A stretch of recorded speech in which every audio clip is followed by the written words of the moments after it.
Alright, and we're live.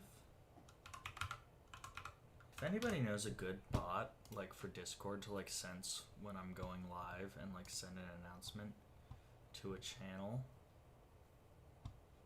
that would be sick. Because right now I'm kind of like, I have to do that and then I have to jump into my like live control room, find the link, share the link to the Discord. So I don't know, we'll find out. Yes, come on. Get up. Get up. Good girl. Good kitty. Oh, you can hear her in the mic. That's adorable. Alright, let me just jump into the Discord real fast and drop that. Hi, Mrs. Ma'am. You can only see your tail in the video. Oh, I hope my audio's working.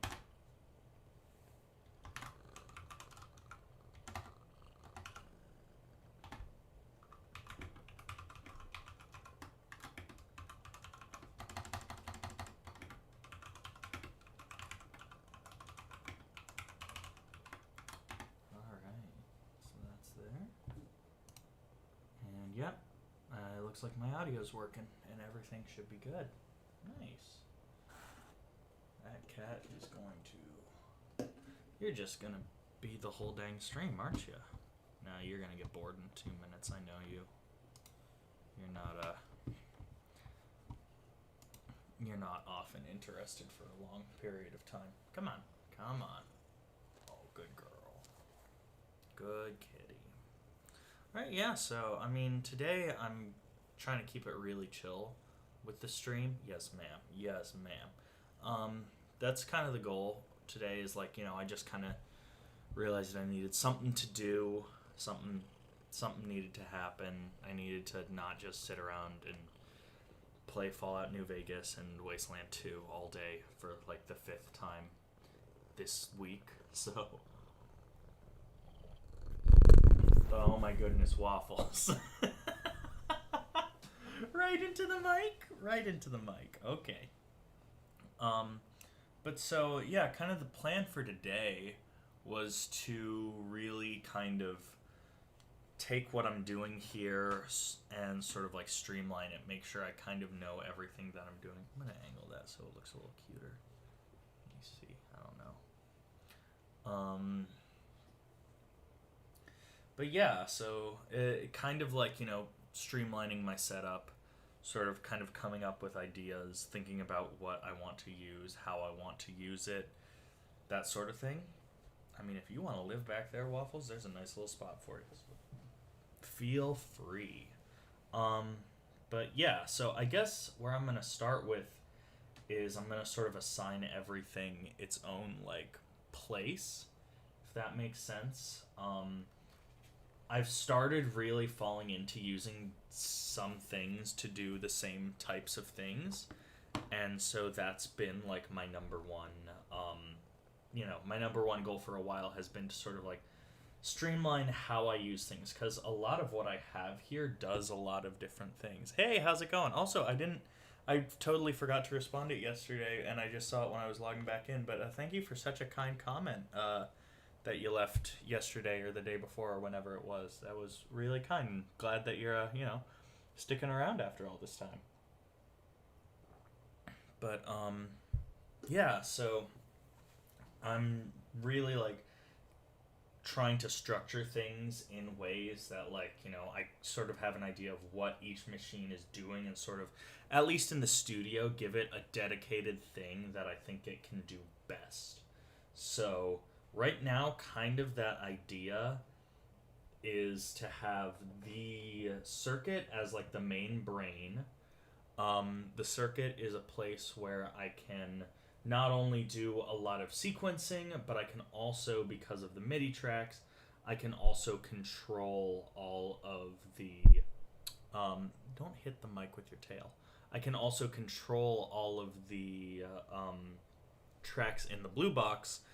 For volume, I can start and stop recording from it. I can sync things with it. So it's really like a mixture of being a MIDI controller and, well, that's awesome. That's great. That's very appreciated. But one thing I'm hoping is, or not hoping, but one thing is, so this is really like a very powerful MIDI controller, as well as it's going to be taking care of some synth sequencing. In fact, probably most synth sounds, as well as specific drum sounds. But I don't want it to be just the kick sound. Yes, ma'am. Let me unmute it real fast. So, I don't just want it to be like how it always has been, because it's very easy, is like, you know,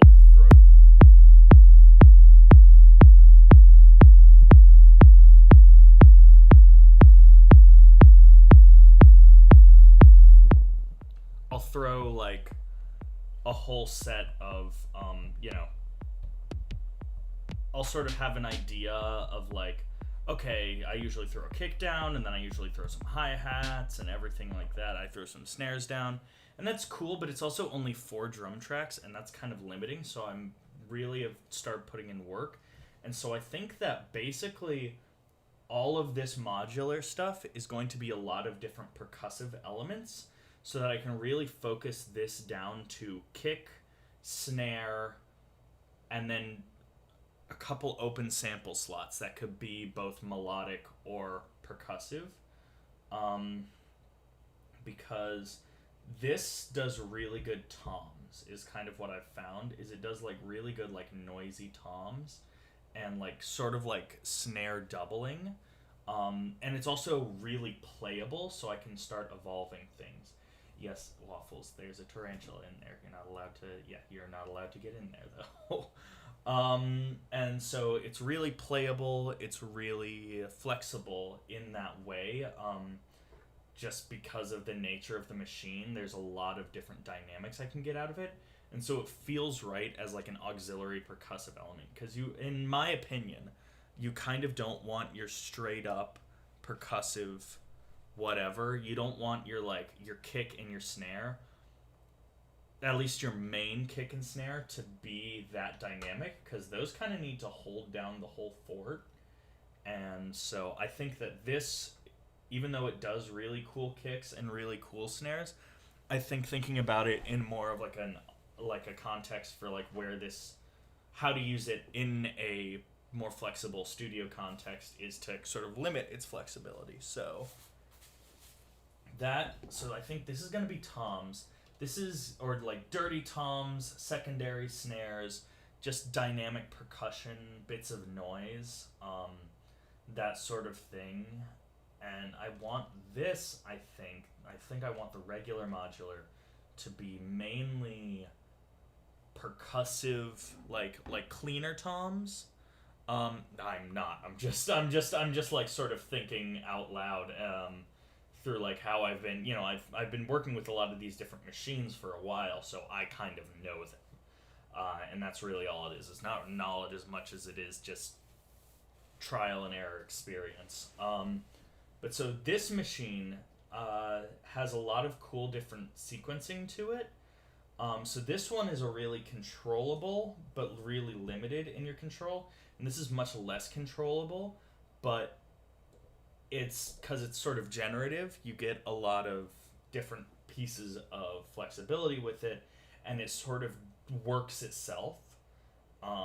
So let me unmute it and then mix it down immediately. I also need to tie all of my MIDI sequencing into this, so it's gonna take me a second sometimes to mute and unmute. That's part of the menu for today.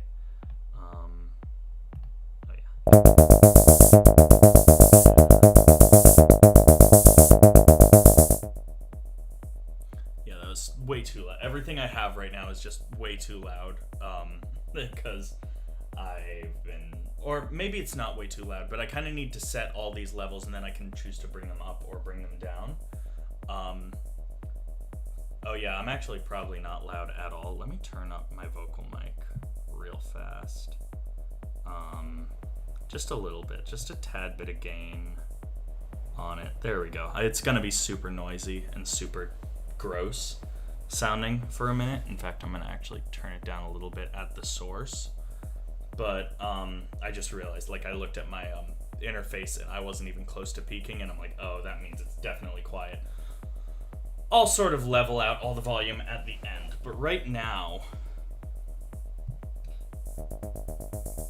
this is gonna kind of do, right now it's doing like a melodic thing, and I don't particularly want it to do a melodic thing, but I want to do a percussive thing, so I'll patch that up, but it is doing my hi-hats, and that's something that's important, is I really want this to do my hi-hats, because my hi-hats are pretty much always straight up 16th notes, like it's just, I'm not really like messing with a lot of like, you know, flammy hi-hat patterns or really like skipping around hi-hat patterns, and if I do want to do that, I just plug in my gate source to a different input and I'm fine, because this has flexibility.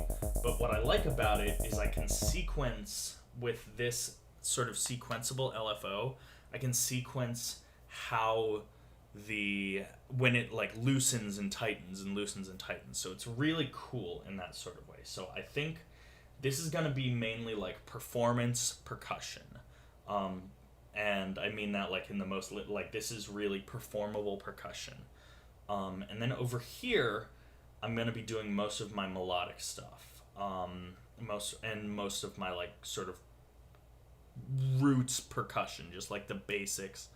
My main kick, my main snare, couple of different sample ideas, but then also using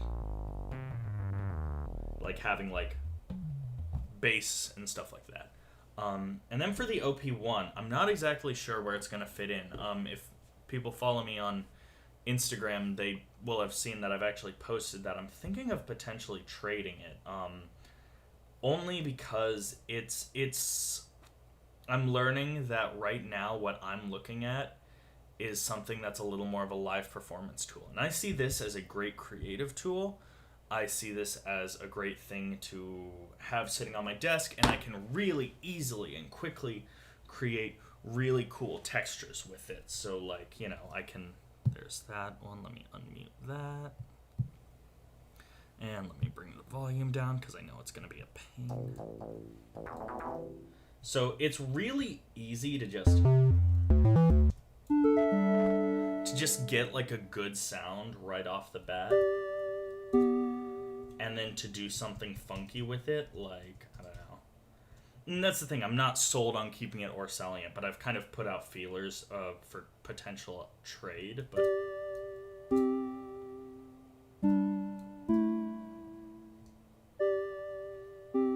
and I can sync this, I can like tempo sync this, you know, I can have the, like, you know, this is at 128, is this at 128 as well? This is at 120, let me turn this up to 128, and so then it's gonna kind of be in rhythm.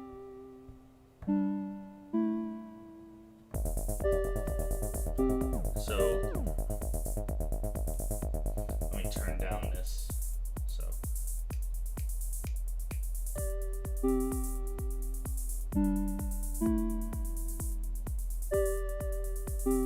So since I didn't set it to like an even loop, it's kind of off kilter, but let me do like a quick 1, 2, 3, 4. So 1, 2, 3, 4. Okay, cool. Let's do 4. Let's take that. Let's remove that. So let's do.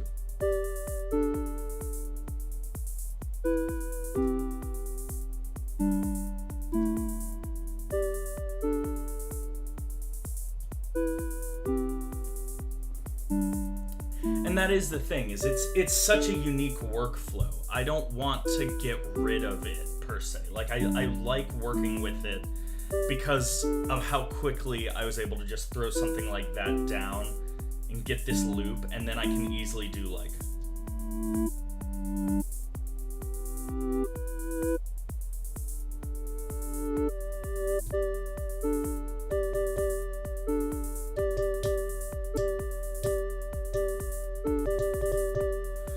there's a lot of playability with it, so it's not like totally like anti-live performance. it does live performance well, but there are a couple things that I don't like about it in a live performance setting. Specifically, it's really hard to make it play nice with a MIDI controller, and these keys are too small. So it's not very easy for me to just take something like this and plug it in. You kind of have to have like some sort of like an interface thing, and that's just more cables to forget, and it can be difficult in certain ways. So I kind of see it as a standalone box is the thing. So like I can have that, and then I can really easily go and just like kind of come up with these cool drum sequences. So like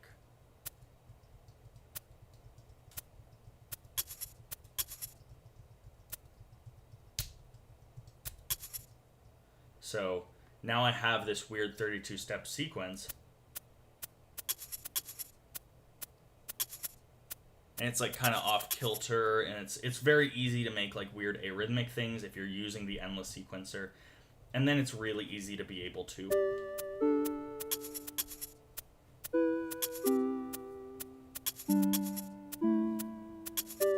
so now I have that sort of weird off kilter thing, and so now I just want to do like a 4 on the floor thing.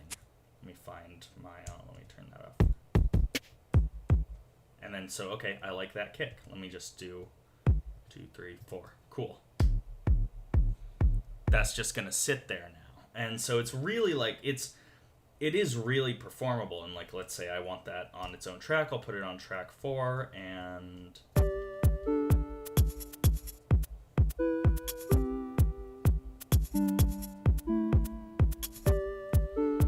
So it's really cool and it's really flexible. But all of these ideas are kind of hard for me to throw in on the fly. And that's really what I'm looking for, is something that can maybe do something on the fly. So I've actually been looking to trade this for an Octatrack, specifically. Because the Octatrack is a little more tailored to the live environment. The electron sequencing is, I mean, they call it a performance sampler. It's supposed to be a little better. But I've also not really sat down with an Octatrack because I don't have any synth shops in my area that stock any. I mean, I don't really have a good synth shop in my area, period. So I'm not entirely sure if it's the right thing for me. I have a couple friends who I might like try to see if I can borrow one for a couple days and just kind of figure it out, but I also don't want to like fuck up their projects. So it's its own thing. But like, I really like this, and the fact that like, you know, I think its only real drawbacks for me right now, in like, if it had slightly better MIDI implementation, it would pretty much be a game changer. If I didn't have to use like some sort of adapter, it would be amazing. I think it would like really open this up to, you know, if I could control this from this and then like be able to activate different sequencers, turn them on and off from here, but still use like pre-built-in or not pre-built, but like pre-prepared sequences in here, I think it would be a game changer, and I think it would be really flexible. But you know, obviously that's not really what it's meant for as well. Yeah, and so like the TR8 stuff and the TR8S and the MC707 were also things I'm looking at. I'm not looking at a drum machine, is the only reason why I kind of strayed away from those. I kind of want something that can be a little bit of a jack of all trades, which is sort of what the Octatrack can do. A mixer, an effects box, but it also has really powerful sequencing. It has powerful live sequencing. There's a lot of flexibility there. So that's kind of where my head has been. But I'm not eager to get rid of this. The only reason I'm looking to trade it is because I don't have the money to buy an Octatrack, and I probably won't for a good while. And so that's the only reason why I'm like thinking like, oh, maybe I should trade. I need to edit it still, but I did an interview, and one of the things we talked about was like the whole thing with like keeping a piece of gear and sort of hoarding it versus like understanding when you've done what you can do with it and sort of trading it off. And so that it's a nice chat, and I really need to get that edited. But regardless, so I mean, that's the thing, though. It's like, as much as, like, I was talking, like, oh, this is its own thing, blah, blah, blah, I don't particularly love how it is in a live setup. But once I have a track like this set up, I can do things around it really easy. Yeah, and that's the thing, is I want those, like, inputs and stuff, and I want to be able to... Really, what's interesting to me is the way it does effects, and the functionality with setting up, like, an effect scene with the fader, and being able to fade in and out certain amounts of effects for the master, for individual tracks, and how it is, like, a lot of, like, you know, you kind of have to learn your key combos there, but it isn't so much that it's not like you're jumping 3 scenes deep and then having to arm 3 things and then doing it and then accidentally not arming it. Like, you know, it's very forgiving in that sort of sense from what I've seen. Again, though, I'm not talking from experience, which is a problem. But yeah, really, like, what I actually, hang on, let me go get my thing that I drew up, because I actually have some notes on kind of like an ideal version of a setup like this.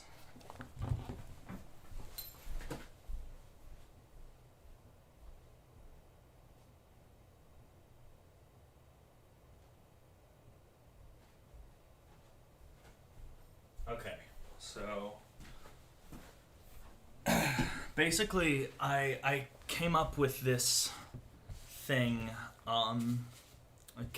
I basically had been, like, sitting around and looking at a bunch of different pieces of gear, and I sort of, like, I'm trying to build up a live set and, like, be able to perform longer sets and sort of have a mix of pre-prepared tracks and, like, you know, yeah, sort of the mix between pre-prepared versus, like, you know, improvisational. That's always a thing. Did my cat? Oh my god. That was my cat. Crossfader dub mixing with a dedicated mixer board lets the sender turn open up. Yep, yeah, and that's the thing, is, like, I love using sends. And actually, so this is why I like the blue box as well, is that I could stick the Octatrack and the blue box with a couple effects pedals in a case, and it would be incredible, because I could use built-in effects, I could route things to external effects, I can do dub mixing, I can do performance, I can do a lot with it. But anyway, so the current idea that I had was, you know, get an Octatrack, use that as sort of like a main hub, send MIDI to everything, like, at least send MIDI clock to everything, and send MIDI note information to, like, a mono synth, or maybe like a polysynth or something like that. Maybe take the circuit tracks and just use it for synthesizer and put that off in the corner, and just be able to control, like, mute and unmute and sort of edit things on the fly, or use the fact that it's kind of, you know, playable in that moment live. So something like that, preferably something with a keyboard. So, like, either something like this with these pads where I can select a scale, or some, like, the Roland JU, whatever the mini Jupiter / Juno thing is. That could be cool, and they have the little keyboard attachment to it, which is super nice, even though, again, tiny keys, not the greatest to perform with. But then I also was thinking of having, for drums, sort of taking the functionality of this and getting an analog rhythm. Just because it can do samples and analog. And I really like using both. I like these analog drum sounds, and I like these sample drum sounds, and I really hate that I'm working between 2 machines to get them. So it's its own thing. Yeah, see, and that's the thing. It's like, I have my key step right there. So, like, I would love to do that. I'm just looking for someone to trade this right now. But again, I don't want to get rid of this. I love it. I mean, it's just... But I think that I would let go of some of the creativity that this gives me, but I would open up to a lot more performability. So yeah, and then I would also like run vocals into an Octatrack. And that's what I've seen, and so that's also what I was, I like the TR-8S for what it is, but I don't, I don't want to push it to be anything more than just sort of an in the moment drum machine. But yeah, so like I would also like to run vocals in, so I can do vocal effects. I like the live looping on the Octatrack a lot, and that's one of the reasons that I use the loopers in here. I like set up a dedicated loop buffer, and I add and I take things away, and I think that the Octatrack just has a little bit more flexibility from what I've seen, and I really want that. I have a couple of ideas of like doing like a Caribou cover or like a Tom York cover from the Eraser, and really like just sort of pushing those machines to their limits. And I can do a lot of pieces of that here, but like I can't do the vocal chopping that I want to do. Like I can't do effects in the same way that I want to do that without creating a dedicated vocal effects chain, and that's a whole shitload of money. So, I've got some ideas. That's a sentence full of bands that I'd like to see. God, I love Battles. I love Caribou. And I think that, God, that's such a cool lineup. That's a really cool lineup. Of course, I mean, it makes more sense, with 07 Caribou and 07 Battles right now. I mean, I guess they've they're still kind of doing kind of connectable things as well, which is cool. Unpopular, or not even unpopular opinion, but just like, I think that the newest Battles record, Juice Be Crypts, is more than good. I think it's quite fantastic. I think that there's a lot to really love about it, and I'm also a big fan of old prog, and so to hear Tom Anderson doing it sounded like if Yes kept making music in this era, and it just melted my heart a little bit. But anyways, so yeah, that's so let me start getting these things all set up. Let me quickly do my my Midi routing. So that's going to be edit, learn. Let's go to mixer, MIDI 1, and cool. That's mapped 2, 3, 4, 5. Now, what's really cool that I really want to play around with, I mean, don't get me wrong. I would love to do a laptop as well. Like, that's the thing, is like that. I kind of want to have two different sets though. Like, I want to be able to have a laptop oriented set and a DAW-less set. Yeah, and so that's the vocal chaining sort of thing is difficult, but I have a couple of preamps that I'm looking at that are like kind of smaller preamps that I could just throw in and then use. The mic I want to use is one of those like broadcast mics. I can't remember the name of it right now. But yeah, it's just one of those. So like you kind of like you sacrifice some of your regular like some of the crispy top end, but you get a lot more compression kind of out of the box with that mic. And so that's the thing. But yeah, so I want to have a laptop set that's more of like a DJ set, more of like an Ableton set, more of a what am I thinking of? Yeah, so like more of like an Ableton like scenes and like performance style set where I'm just activating different scenes and I'm activating different loops and stuff like that. And that is one type of set that I want to do, but I also want to be able to have a more DAW-less set, because I think that there's a fun line for me. I come from a rock music background.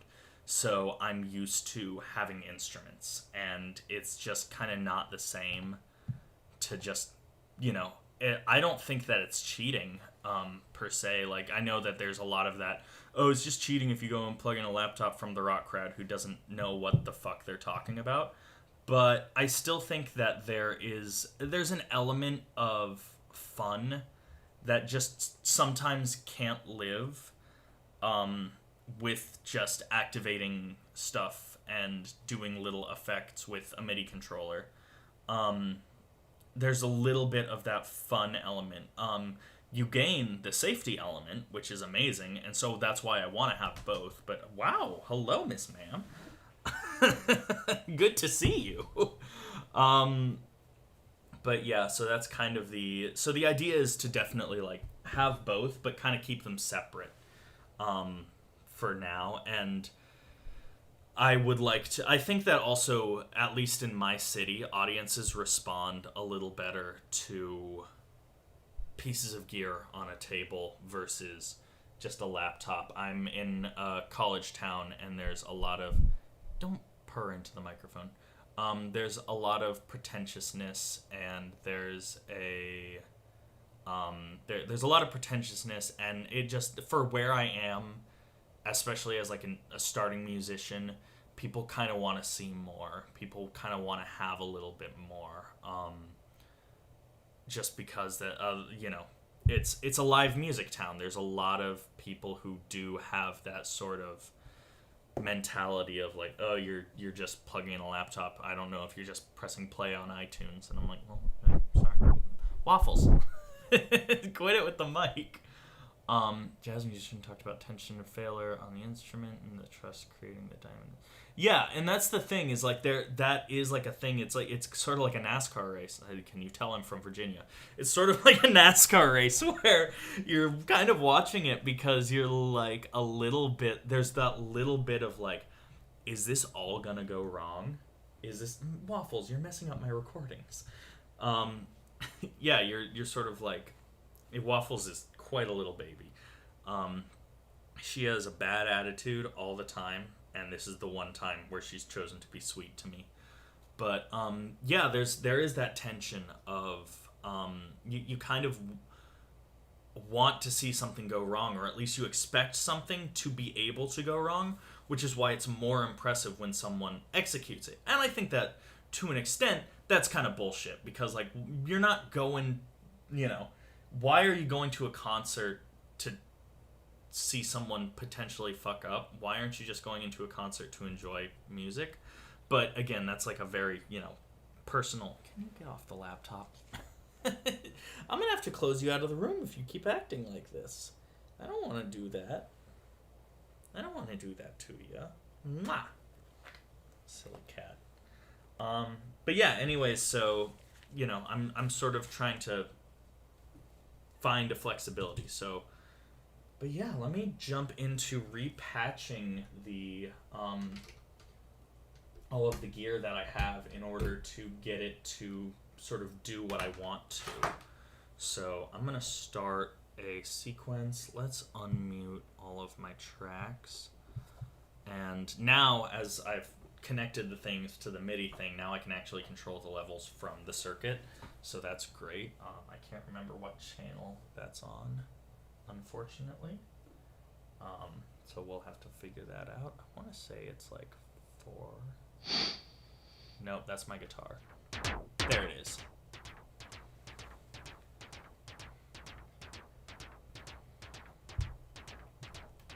I mean, that is a thing. And Waffles, you're MIDI sequencing, Waffles.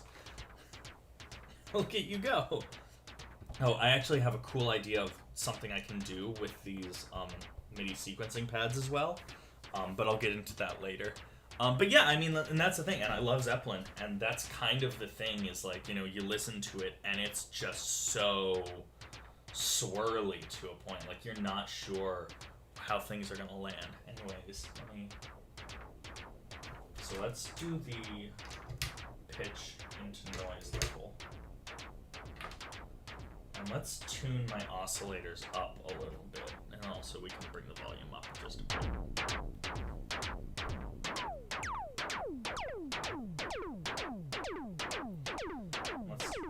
pitch it down right now. So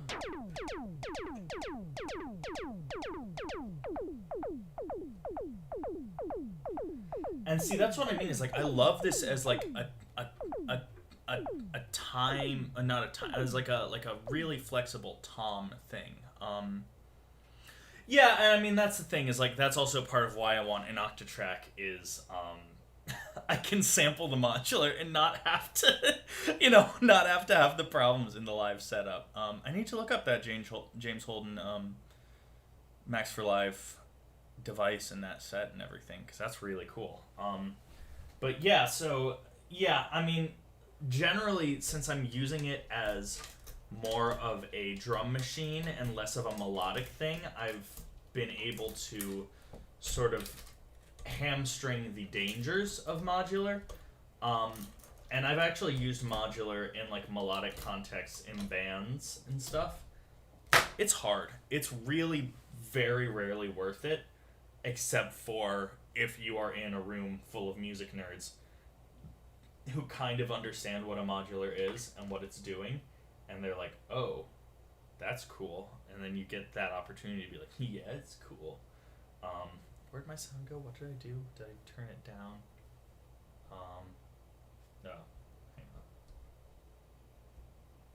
Where'd that come from? Where'd that go? Where'd my volume go? What'd I do? I can't remember.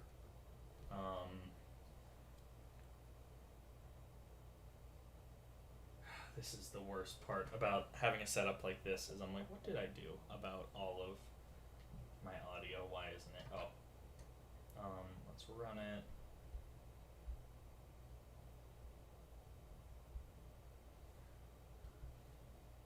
I am lost.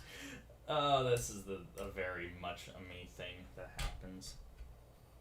Okay, so the cable's working. It's just something I must have routed a little wrong.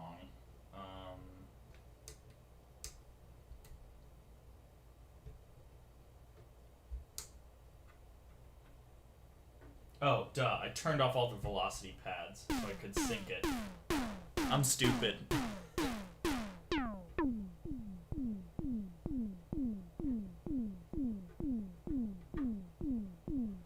So this is nice.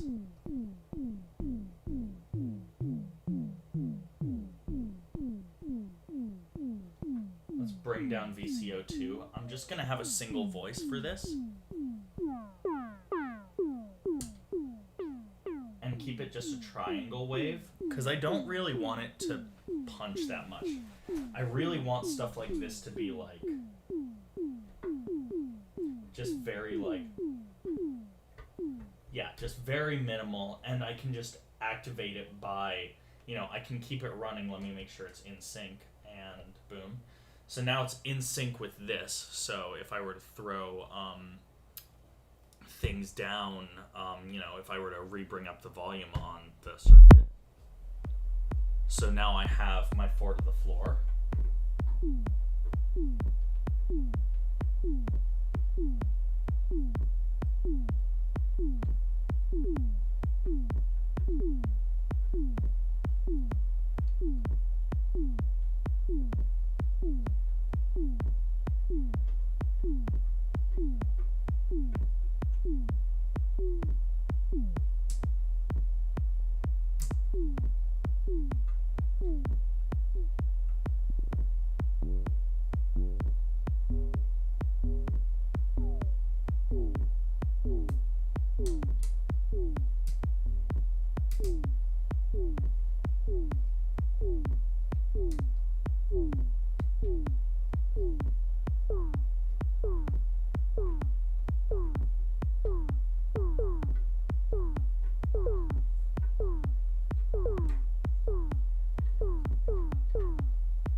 So there's something there, I don't know what that little, oh, that's what that is. I was like, what is that sound?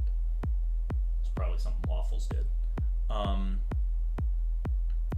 Yeah, actually, if you can, if you go back a little bit, I'll give you a quick rundown, because I spent like 20 minutes actually talking about it.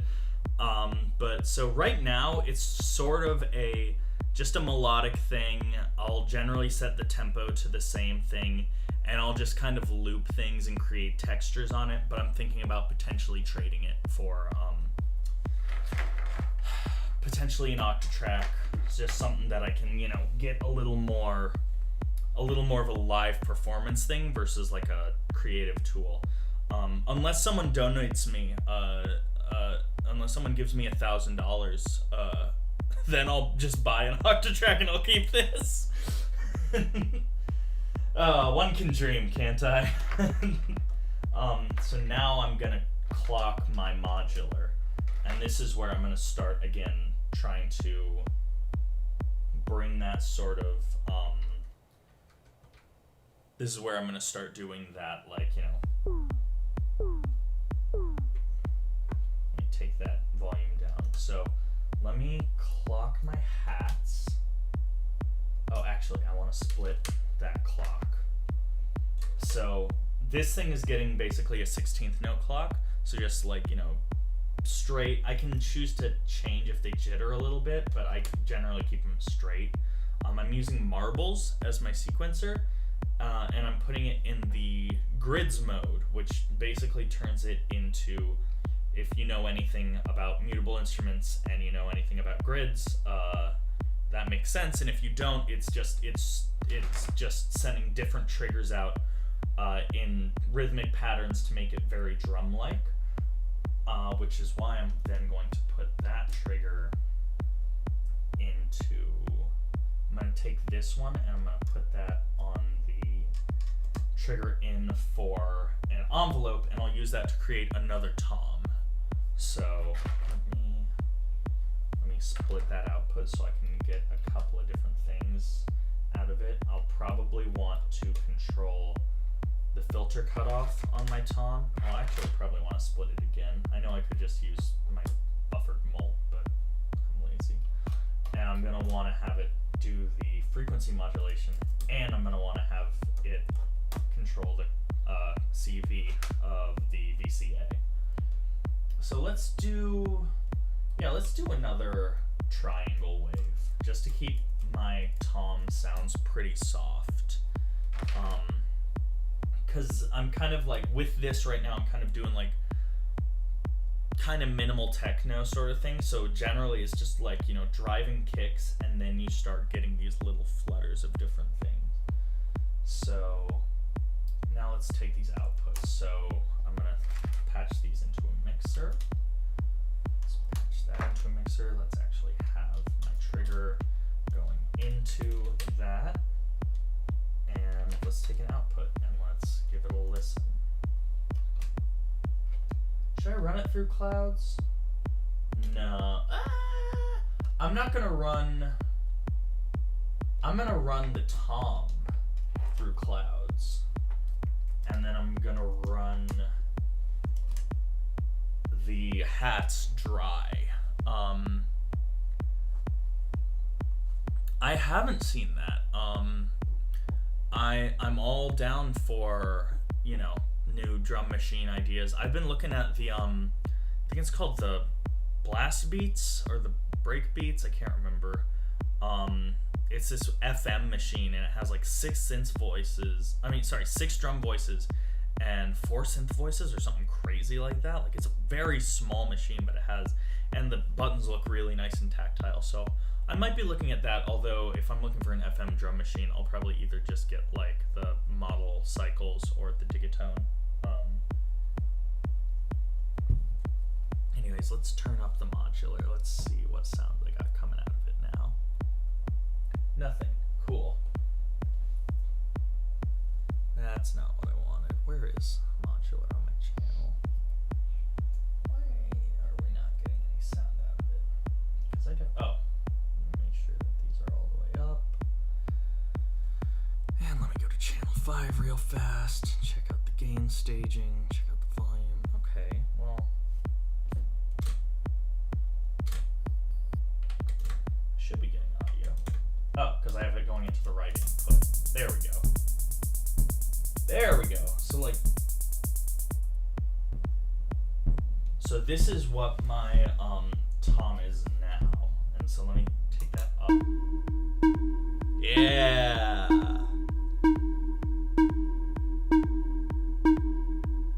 That's nice. So that's the dry signal. So let's take that, let's see. I'm going to take that VCA out, and now I'm going to put it through the filter, and then I'll put that into clouds. Go through a low pass.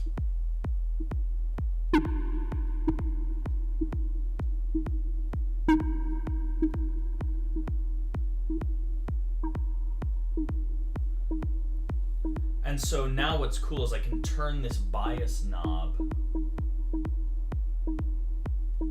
and it starts generating new rhythms. And then I turn this deja vu knob and it starts generating more rhythms, which is why, that's kind of why I want to keep the modular in the live setup, is just because of marbles. If I can find a way to make marbles into a hardware MIDI sequencer, you know, which is possible because it's all open hardware, and so I know that there's probably somebody who's done it already, but I would love that as like a hardware MIDI sequencer, just so I can get all of the benefits, but not have to deal with the Eurorackiness of Eurorack.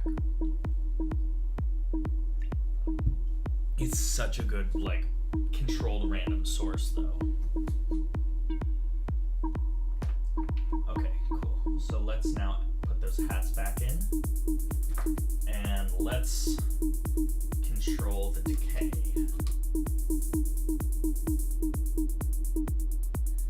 Cool, I have a clocked LFO controlling the decay, and I can change how that LFO is clocked, what direction things go, so I get nice little accents. I like having it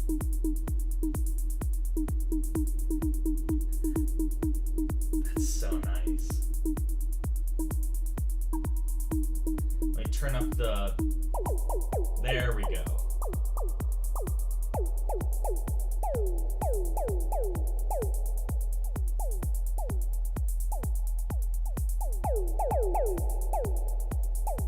Nice. So now I'm going to go into clouds. I can't remember what mode I'm in. I'm going to go into like the delay mode of it. I know I could get a CV thing, but I hate having to convert signals. It's a little stupid, but it just kind of gets under my skin to have another box doing another thing. Like, I really like how every piece of gear here, I've like found a way to connect it just through either a MIDI cable or just a clock. So like I'm just sending a clock out of the circuit into here, which sends its clock out into here. And like I don't have any converter boxes, and that lets me get the power of this. I don't get to sequence anything from here, but that's okay because what I'm using this for is its sequencing that it has, so I'm fine with that. And then this MIDI cable, I mean, you know, this MIDI cable, all it's doing is controlling the blue box volumes, so I can, which is great. Cool, so now I'm in the delay mode, so let's,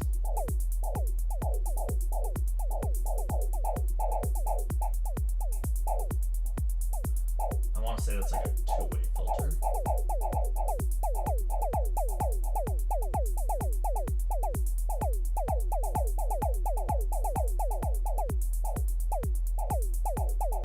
Cool. Let's clock that. I'll need a longer cable.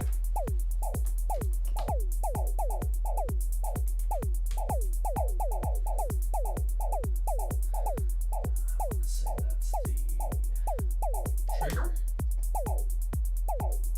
Yeah.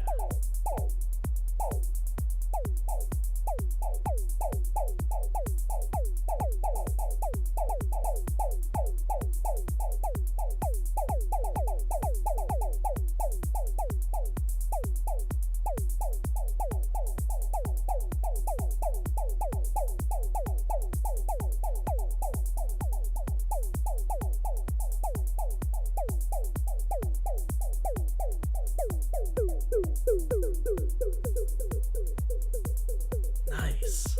There's that.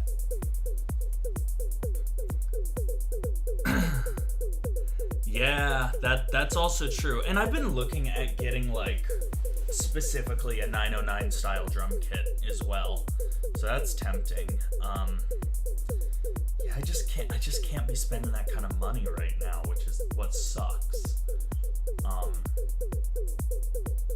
you know, maybe I could have to make this tom a little more varied, I'll take the random sloped output, I'll molt that so that I can use it later if I want to. But then I'll take a, yeah, I think if I, like, what's the word, attenuate the signal and put it into the volt per octave, I could get,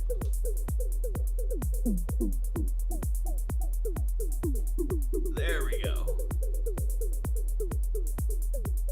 So now I've got pitches changing on those toms. I've got them going through like ping pong style delay, which is like my favorite sound.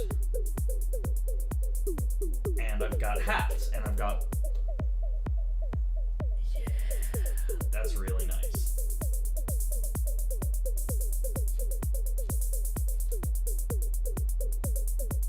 That's nice. Let's turn on some hits over here.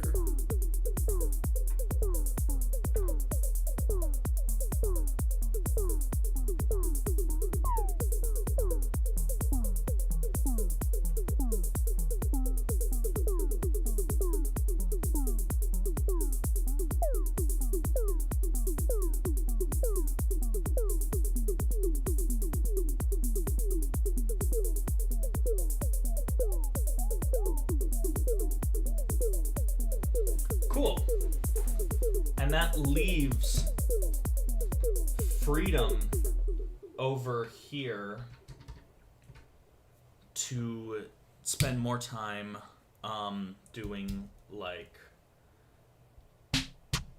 kick, snare, like I can like stack snares and stuff and claps. So like for instance, like let's do, and then it also like lets me do like controlled open hats and everything like that.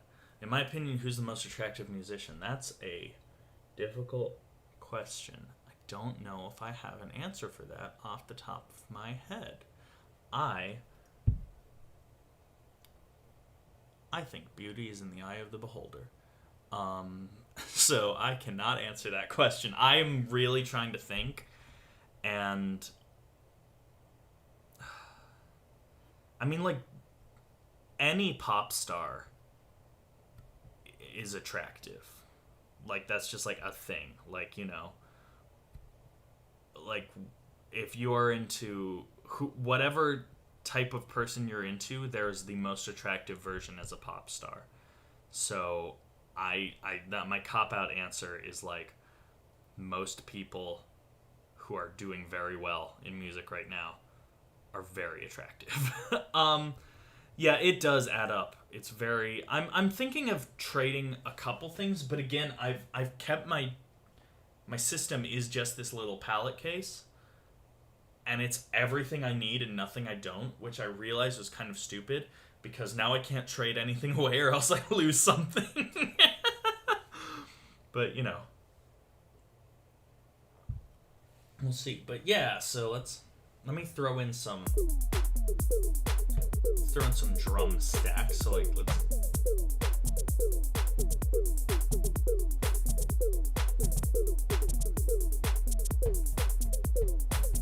There we go. That's where that is. And let's throw in an open hi-hat sample.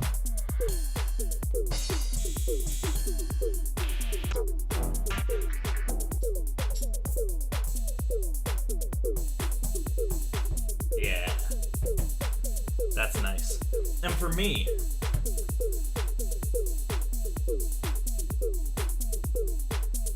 that's it. Like, that to me is perfect drums.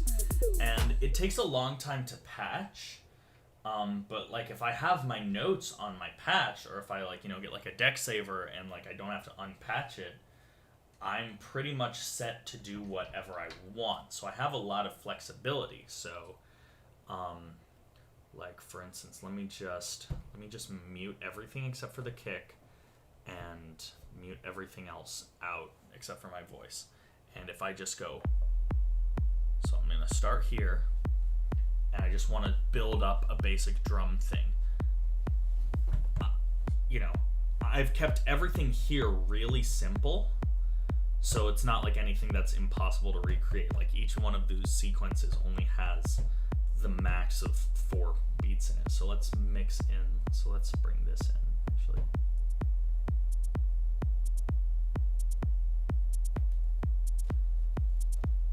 Let's take that down. Let's bring that down.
And just like that, I've created a really dense texture of drums with a lot, and I have individual control over every element.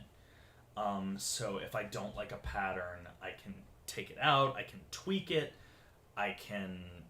it's simple enough that I can mute it and I can tweak it by my eye, which is really important. An entire song on the OP1, that is a great question.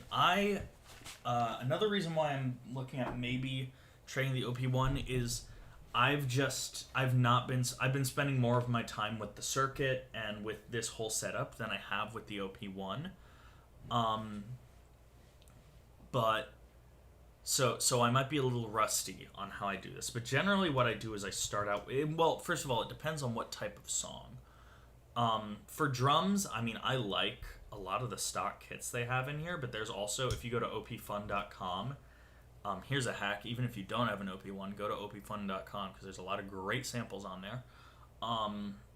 And yeah, you kind of get that, you can sort of find a drum kit that works for you. I like the D-Box kit a lot, actually, because there's a lot of, let me turn it up real fast.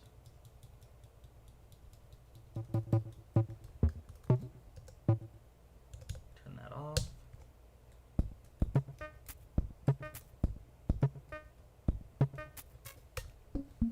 So there's a lot of like cool stuff that I can do it. And like for drums, I used to do a lot of drums on the finger sequencer, which I sometimes still do because there's like that sort of like, you sort of get that sort of thing. But what I've started doing is I've actually started doing a lot of my drums on the endless sequencer. Because I think that this really excels with like what's called linear drums. There's a great video on Reverb that explains linear drums. But basically linear drums is only one drum is played at a time. And so you're sort of carrying a groove like, it just sort of, it's a different way to approach drumming, and so this makes that really nice. So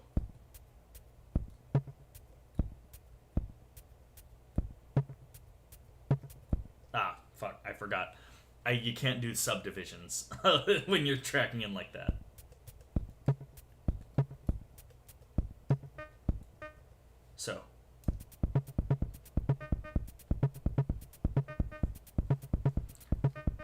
that already has a nice groove to it. You know, I already like that, and so what I'll do is I'll generally kind of start building off in sections. I'll set my in point, 1, 2, 3, 4. I'll set my out point. I'll choose what track I want to track to. I'll track to track 1. I press record, and I hold down the key. So I generally start with sequences, is generally how I'll approach things. And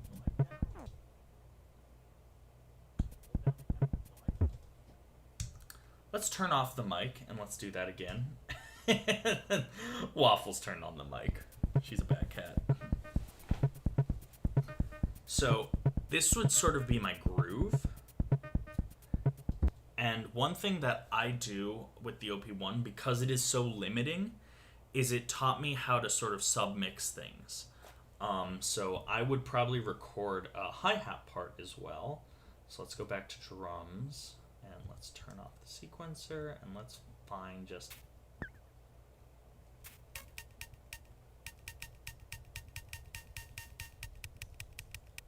Let's do that.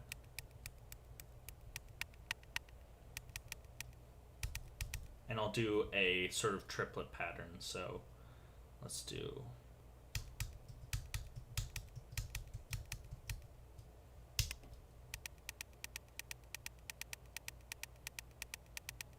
And I'll just record that on top.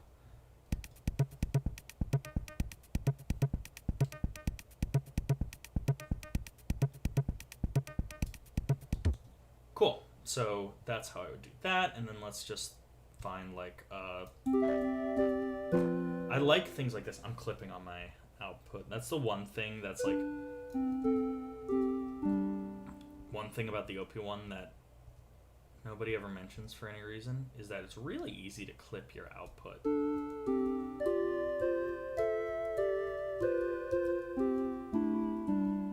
Which sometimes is great, because sometimes the drive is like, so, as like, you know, a lot of people have said, the drive is really unique when you pump your whole mix. But let's do like a...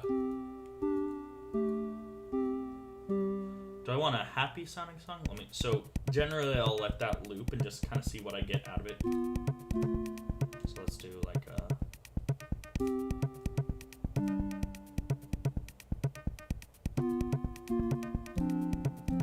So yeah.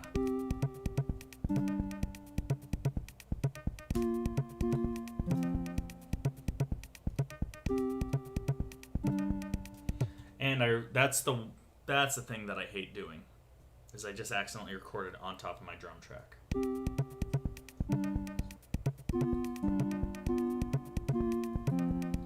Which means that I either have to commit to that or I have to restart.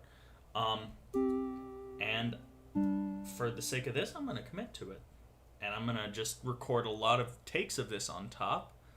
So, you know...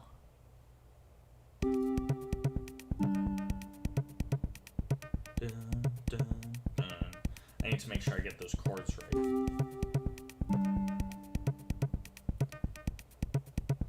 I just don't want to, like, you know. And that's the thing with the OP1, is that you get really careful about how you record, because there's no easy fixes. You just have to redo an entire take. And when you're dubbing on top, there is no going back. You have to commit to it at that point, or you have to restart that whole track. So let's do... Okay, so that's it. So let's do...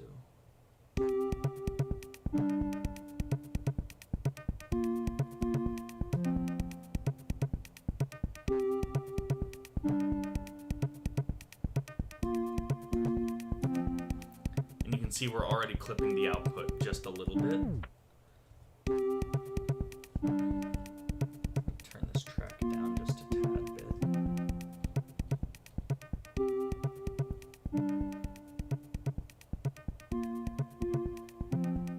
Let's do a bass line.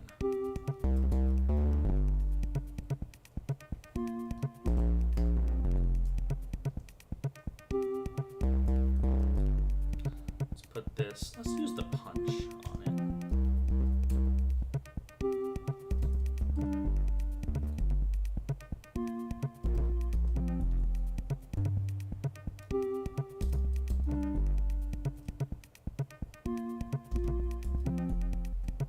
let's go to track 2. Cool.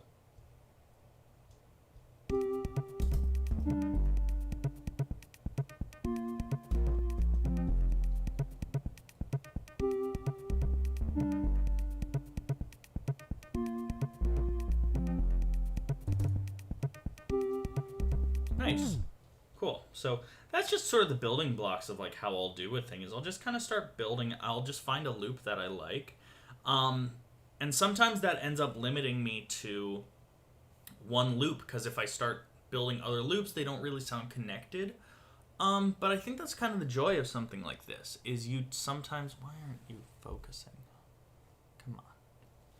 Come on. See my face. See my face. Whatever. It'll get there. Yeah, you kind of get that thing where it's like, you know, you gotta work to the machine. It doesn't work to you. You don't have that sort of flexibility with it. You have to understand what it's telling you to do, and you kind of have to follow that. So.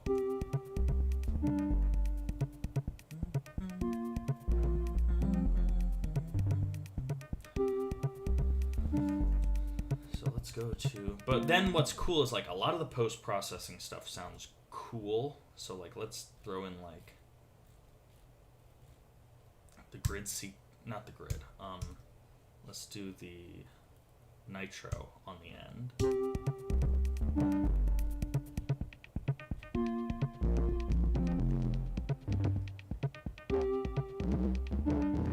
I'm already pushing things in a really weird direction.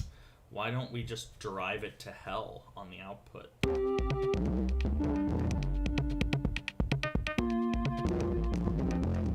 Okay, let's go and let's turn that.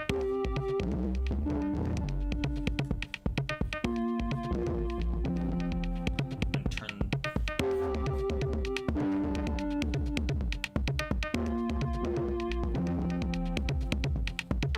And so maybe that bass doesn't work there, and so then I have to go back and maybe think something else out.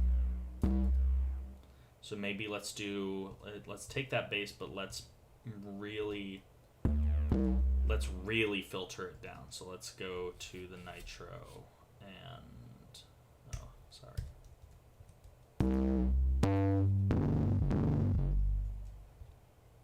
Yeah, so let's do nitro.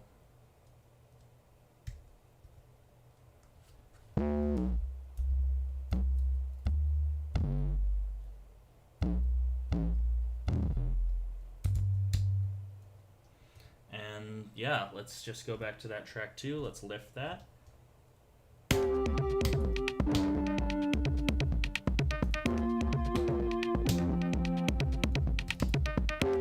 You can't really hear it because I've turned it down. So.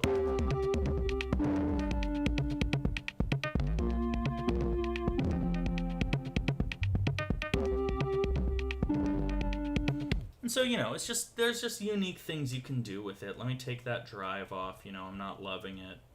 So let's go like.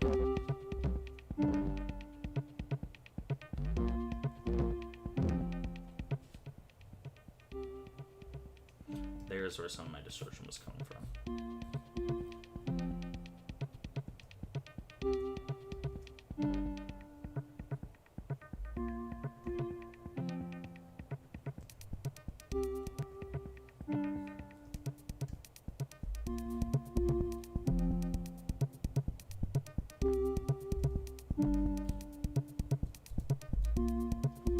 So it's nice, it's subtle. So that's just how I've always gone about stuff.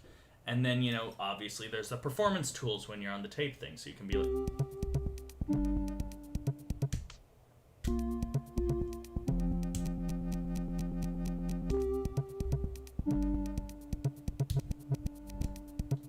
And like, yeah, so there's a lot you can do, and then like.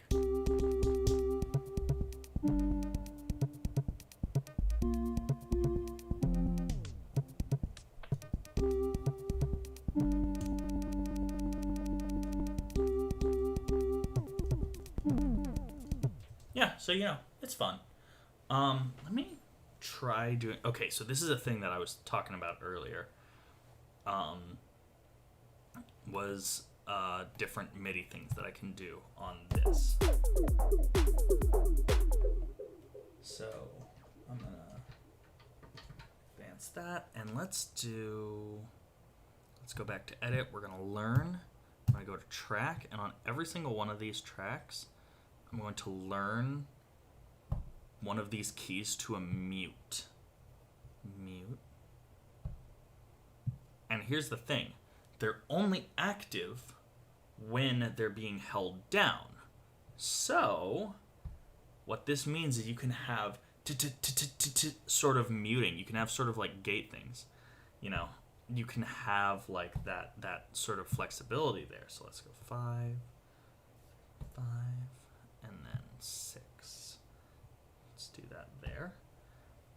And cool. Turn off learn. Let's save that project. Cool.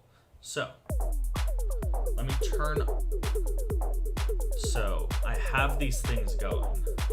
Now, if you watch, if I hold down, let's say the D fam, should mute it.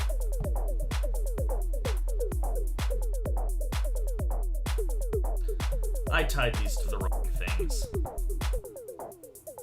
But so let me retie these.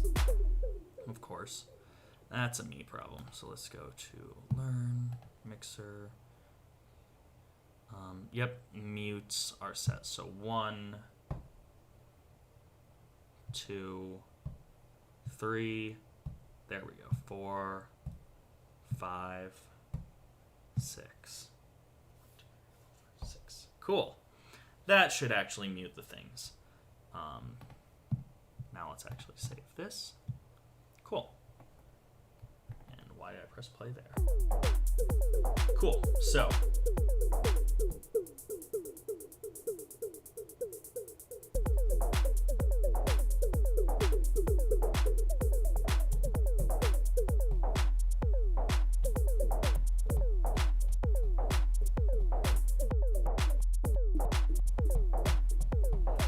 what's great is now I can sequence these mutes though, which is like crazy. So like let's do, what BPM am I? Still at 128? Yeah, so let's throw on some random sequence on the OP1 and let's do 1, 2, 3, 4. And let's just find a sound I like.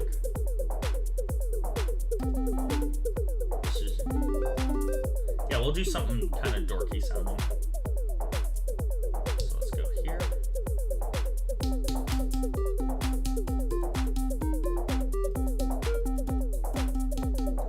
I lost count.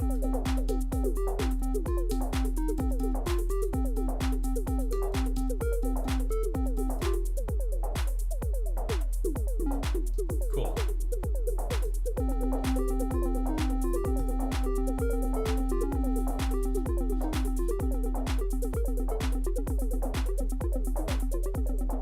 So now I have that sequence. Let me just record that in.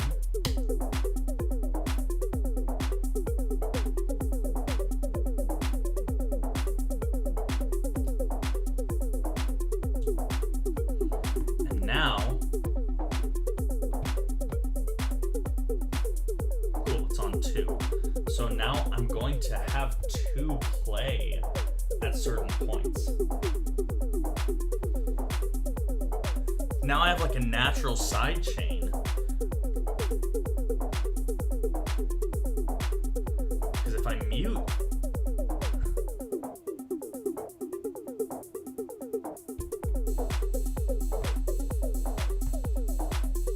it's so fun. So let me do that.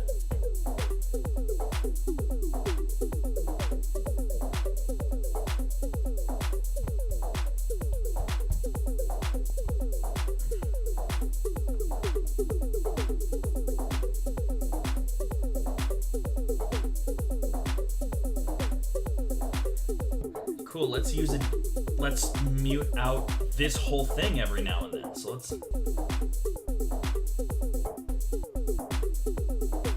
let's make a really weird sidechaining effect.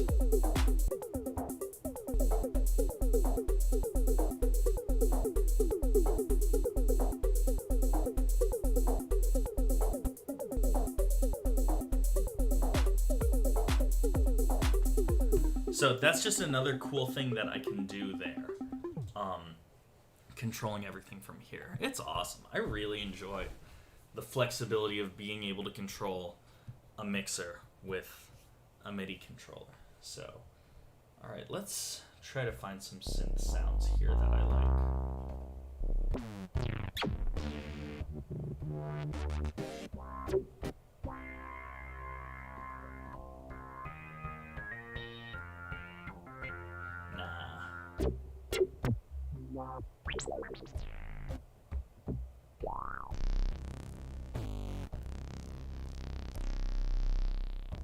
Let's do that. There's probably something nice I can do here, so let's do...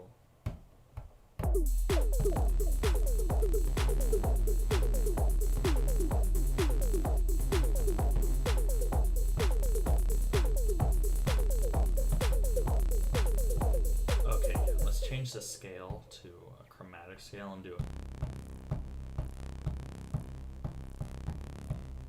Yeah. So that would change this to 2/16.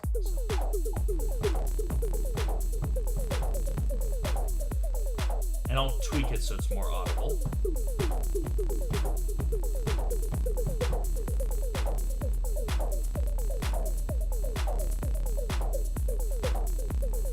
So that sucked.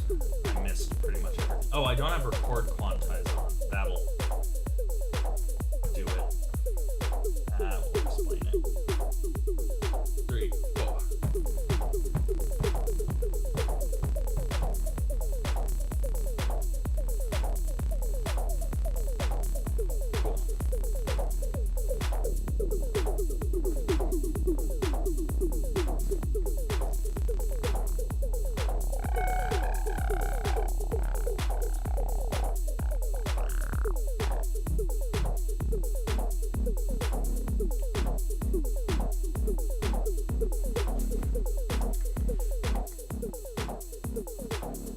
There we go. Now that kick is not taking up so much of the bottom end of the mix.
So yeah, that's just like one of the that's just like one of the many ways that this thing can be used. So it's very cool. Let me just turn off that and then now bring it back on. Now my face is in focus. Okay, cool.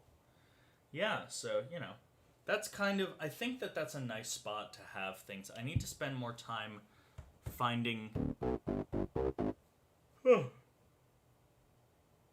Pardon me. I need to spend more time finding pads I like, really analog sounding, like especially like finding bass that sort of fits in correctly. Right now, just I haven't quite figured out how to manage low end with this, and with this kind of all playing with each other. So we're working on it. It's little bits and pieces. Yeah, but I just like how I filled a lot of time, and I barely even picked up, or barely, I didn't pick this up. Let's get that,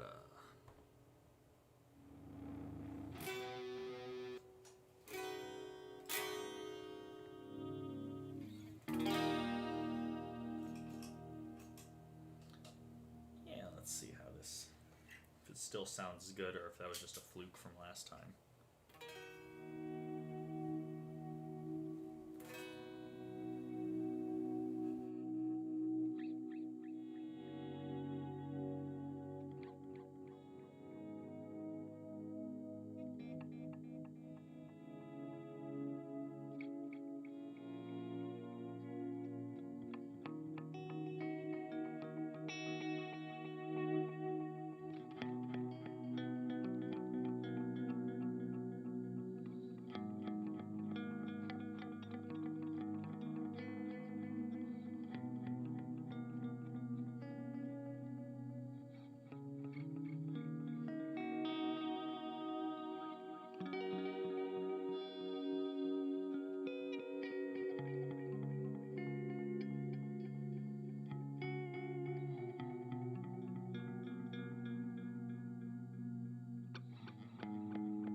I'm actually going to grab my bass just because I realized I've never run my bass through this board. This bass is garbage, but I'm going to try running it.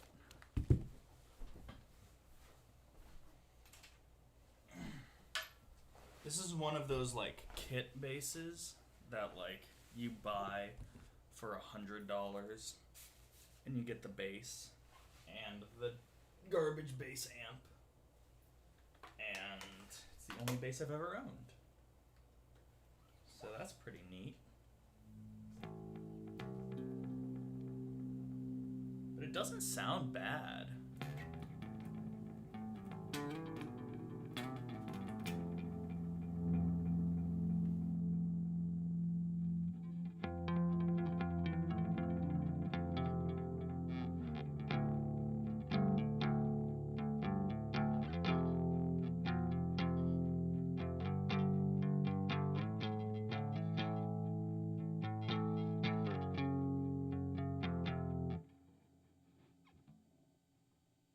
Funny, this bass has ended up on quite a few records, because it just doesn't. It's fine, like, which is saying a lot for like a $40 value bass. Come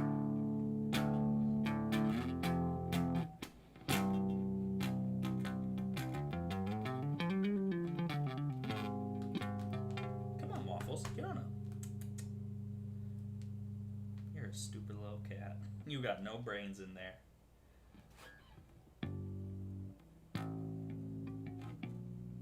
I'm gonna get this whole stream copyright struck, but I don't even care because I learned how to play that Square Pusher song, so.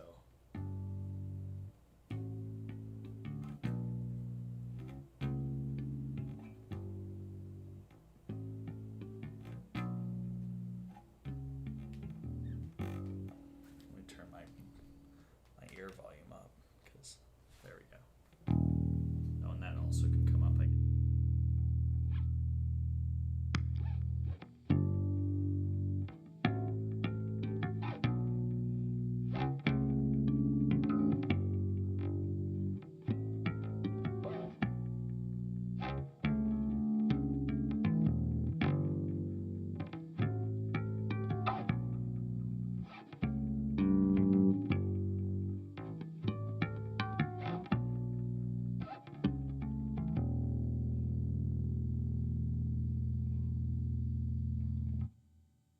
I just think that's one of the prettiest bass lines ever written. It's so, just, especially that, just anything that with a descending harmonic is great, and the fact that he's holding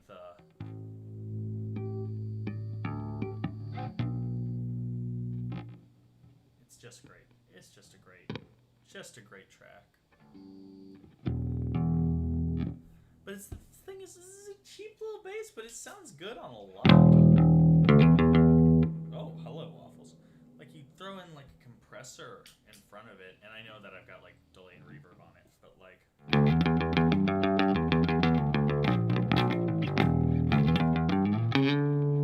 You've got a lot. You can do funky stuff.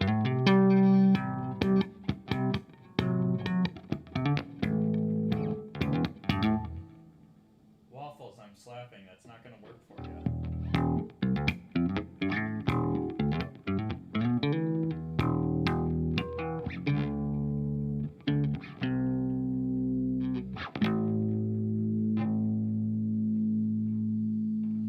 Are you actually trying to bite the strings?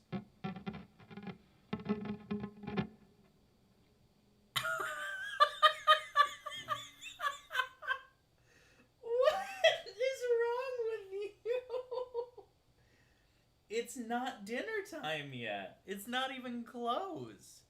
We've got like an hour and a half. What's wrong with you? You little attention seeker.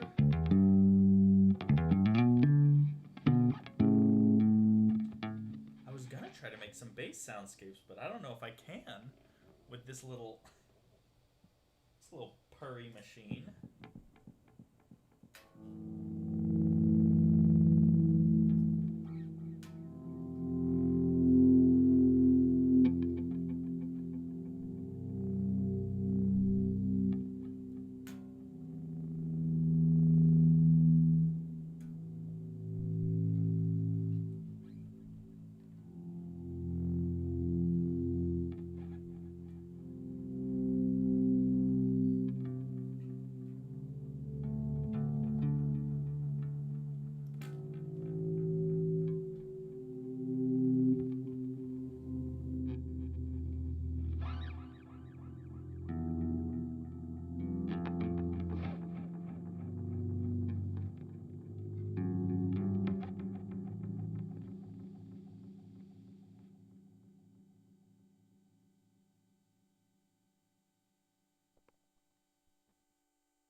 I want to say that's Waffles telling me to stop streaming. And damn if it's not almost working. I'll be done with the stream soon. I just kind of want to play around with the bass a little more.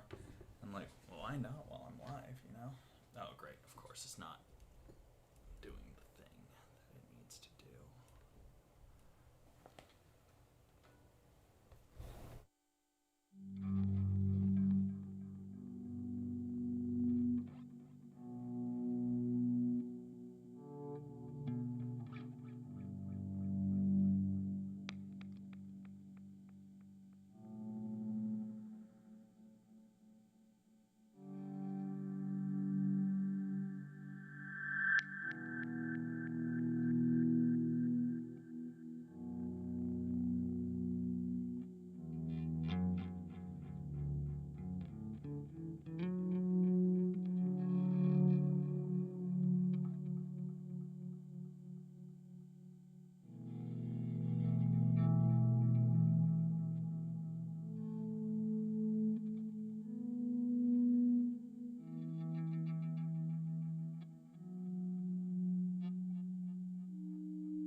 That bass sounds way too good for the price that it is. For a cheapo bass. I mean, I want a new bass.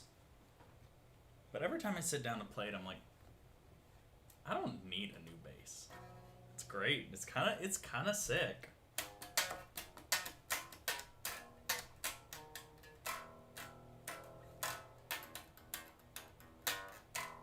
It's so hilarious that it sounds like it gets those really gnarly, nasty, you know? It gets that super, like,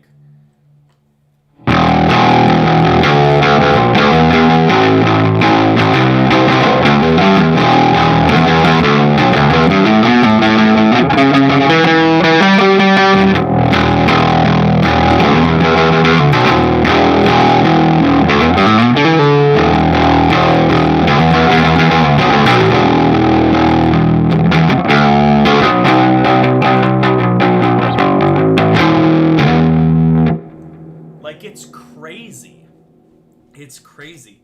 So this is and like it's a $50 bass. This is like literally half of a $100 bass kit, and it sounds great. Like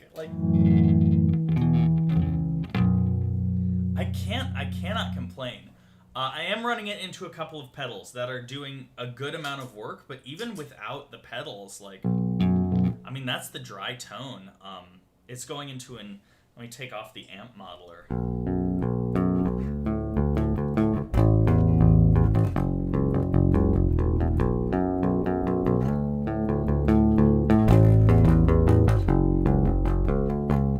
So that's 100% dry, and it still sounds...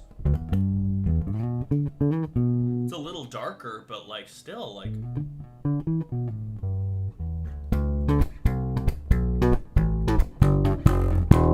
take off the post effects as well, because I really don't care about right now.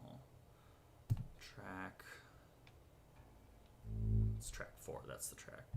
Yeah, let's get rid of those, but it's just...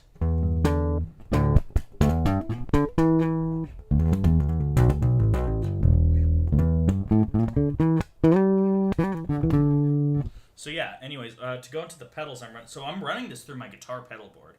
I have a Keeley compressor, which it does the thing. I have it set to a pretty heavy compression, because when I'm using it on guitar, I'm using it for a really flat, like kind of funky, kind of sparkly sound. But I mean, that's great especially for like picked bass, especially since one of the things with this bass is it clicks a lot the harder you play it, to have a compressor to just glue it together.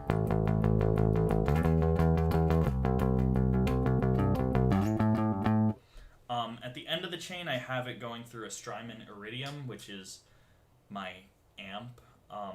It's the best amp modeler I've ever played, and it's also the cheapest amp modeler I've ever played. Not that it's cheap, but it's the cheapest that I've ever played. So it's imitating right now like a Marshall. So it's just like if you plugged a bass into a Marshall amp, like a Marshall Plexi, with the gain pretty far down, just a touch.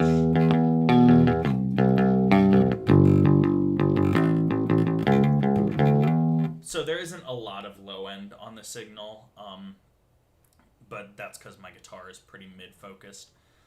So if I were to tweak anything, I would just take maybe a touch of the gain off and put a little more low end in. If I was to like make this like a bass rig, but then I'm running through I have a lot of Strymon pedals on my board because I like what they do. I have the Strymon Sunset, and that's my drive. So this is my light side of the drive. Or sorry, my light side. That's the right side of the drive, and then this is... So, and then I can blend them so I can get the, by itself.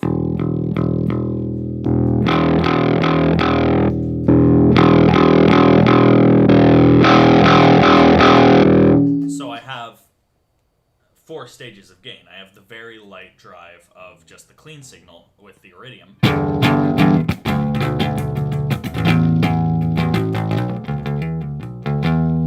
And then as I start adding more, I get different flavors of drive, which is just, it's important for the bands that I play in, or the band that I play in, rather.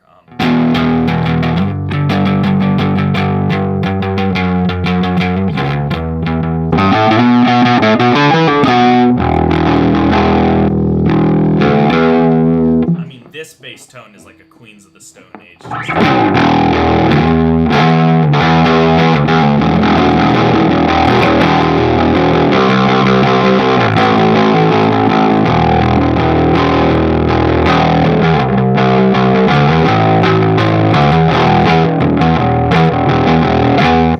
I realize I'm clipping my input on my DAW a little bit, but whatever.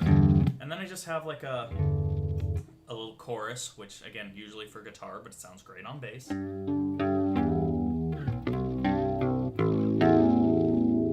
Sounds very, very 80s, which is nice. And it can also do full vibrato, which is also nice. So I can do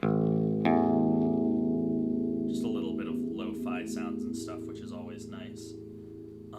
And then lastly, I have my Strymon Capistan Delay for tape delay.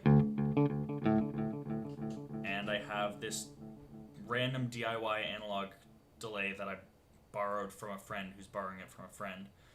Sorry, Timir, and sorry, Chris. But I'm just using it at a high feedback so I can do just noisemakers.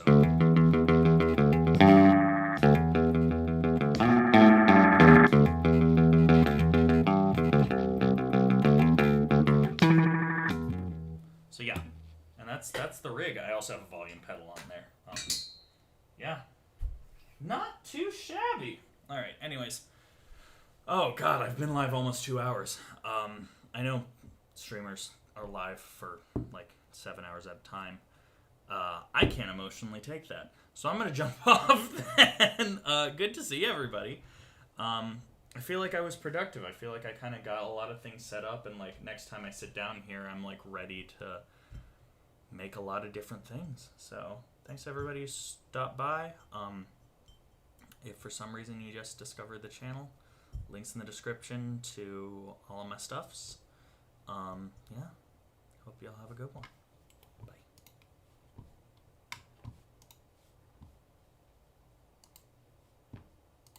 If I learn how to stop my